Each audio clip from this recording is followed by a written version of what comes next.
In this day and age, people use their phones for everything, taking photos, watching movies, listening to music. The real question is it still good to use one of these? Let's find out.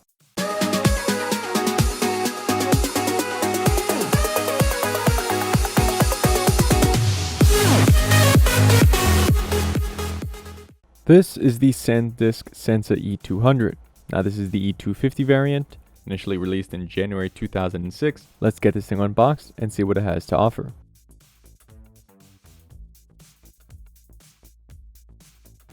Now here on the website /gear, they do have an unboxing for the Sansa E280. Now we are reviewing the E250, but these are pretty much the same in every box.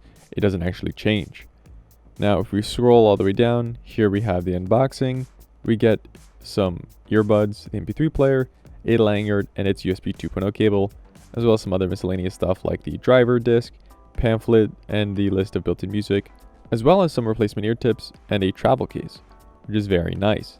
Now that we have the device unboxed, let's see what it has to offer.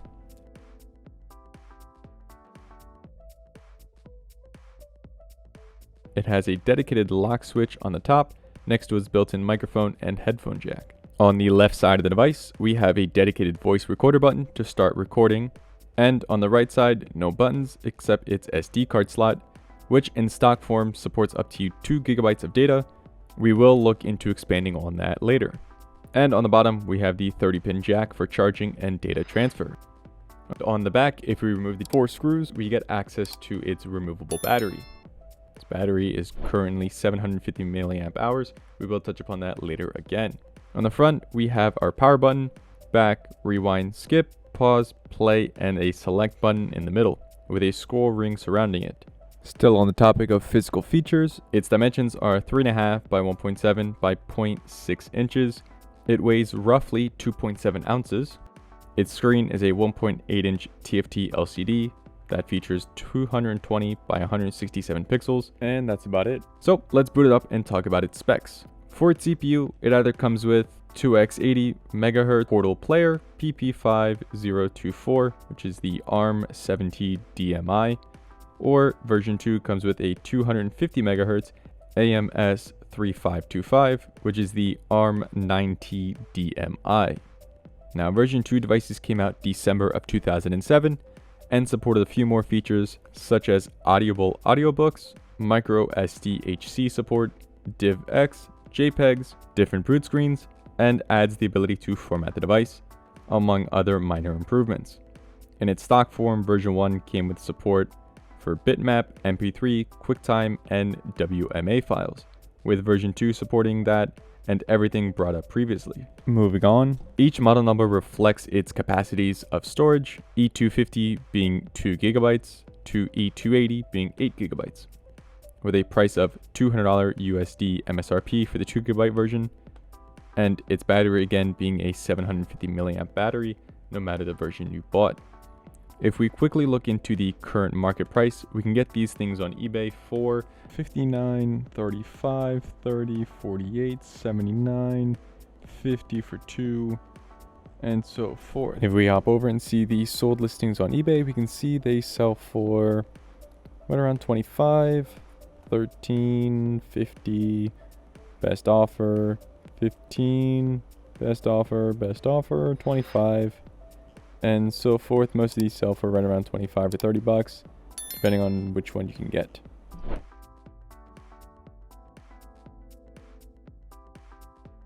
Now that we've gone through all the its specs, device setup is pretty straightforward. Plug your Mp3 player into your computer, drag any music you want onto it as long as the media format is supported.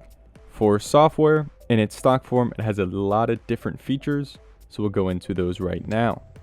Alright, here's the stock Sansa E200 OS. Here we have voice, video, music, FM radio, photo, settings, and then back to voice.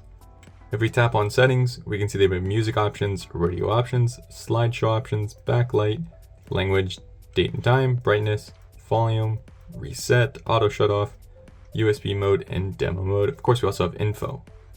If we go into voice, we can hit record now, listen to a recording and delete a recording. We can also hit this button right here and it will automatically start a recording. Now, because there's no SD card in here, its max recording is 2 hours and 53 minutes and 36 seconds. So let's just stop this real quick, not save, and back out. Now you can back out either hitting this button or the power button. If we scroll down to video, there should not be any videos on here. Actually, there is the Sansa E200 demo. So here's the video. The angles are just a TFT screen, so you can't really see that well. All right, here's our FM radio. So we can use this scroll wheel for our volume, and then we can hit the left and the right. Once we hit start, here's our volume. You can scroll up and down using these up and down keys of the play, pause, as well as this. I don't even know what to call this thing. And then let's click on music so we can start our audio tests. I put 2 1-hour-long soundtracks. And with all that out of the way, let's get into device testing.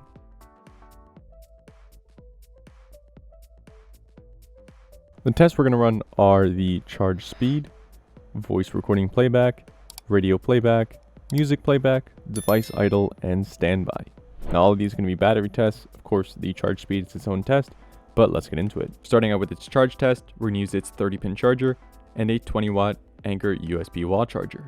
Now I did put a voltmeter on here to see what it pulls, and it seems to pull 5 volts at 0.3 amps, which is kind of slow compared to today's charging of devices, but it took around 3 hours to get it to fully charge. And now the real fun begins. Battery tests. Because there are so many features, the test did take some time. Starting out with voice recording, the player lasts quite some time, around 15 hours, but more often would run out of storage before running out of battery. For regular music playback, the player lasted around 20 hours on endless loop playback. Of course, not everyone is going to be using this for that many hours straight, but let's continue on to the FM transmitter. It took around 15 hours on playback time, which is a lot more than I thought. Finally, we have our idle and standby tests. Now, these did take some time to run, especially our standby test. Leaving the device on, not playing any music or anything, the device would actually auto turn off after an hour as it's default to do so. If I max this out, the specific time is unknown as I just kind of left it on and then forgot about it. Sometimes it would auto shut off, but it would still last quite some time. As for a device standby test, we left this unplugged after reaching 100% in like a drawer or something for a month, and it seemed like it only dropped around 10% after an hour of playing. It dropped like 2-3%, but only RockBox actually gives us the percentages, so we're kind of guessing. Even then, sometimes it was a bit inaccurate. All right, that was a lot of information for our stock OS testing this MP3 player. Now let's get RockBox on this thing to customize and upgrade our Sansa E250. The video was taking a little bit of time, so I decided to make that tutorial into a separate video just so it can outline anything and people can put any issues they have in that specific comment section. So with RockBox installed, let's see its features. Now its features are identical to the stock SanDisk software, except we have a full range of customization, such as themes, boot splash, the ability to put any size SD card on the device, which leads to our next test comparison. Back to device testing, I'm going to rerun all the tests we just did with the stock OS, so I won't bore you with what we did and just leave it like this. On screen here we have charge time, it's pretty much the same, which is, it makes sense. Next up for voice record time, regular playback time, FM transmitter play time, idle time, and standby time. Real quick, so getting the values from RockBox are kind of inaccurate because you can let it sit for let's say an hour and it'll drop 5%. And then after 5 minutes of running more music, it actually reverts back to, let's say, 4% difference. So these were kind of varying in times, which is why I put 16 to 20 hours of battery life for RockBox playback for music. But pretty much all of the battery life and charging speeds, everything was pretty much the same. The software didn't use more or less battery life when running these tests, but your mileage may vary. Now let's move on to the pros and cons of this device.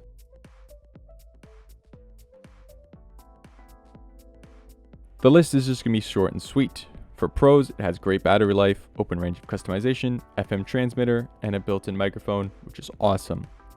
The cons, the TFT screen isn't really that good because of its viewing angles, but it's an MP3 player, so it's not that bad. There's no Bluetooth for wireless play, as well as no Wi-Fi capabilities, so you can't really stream any music. And then again, there's no way to stream alternative content since again, there's no Wi-Fi module. Now, final thing from our cons will be that the charging is limited and you do have to leave it on the charger for a little bit longer than you think you should.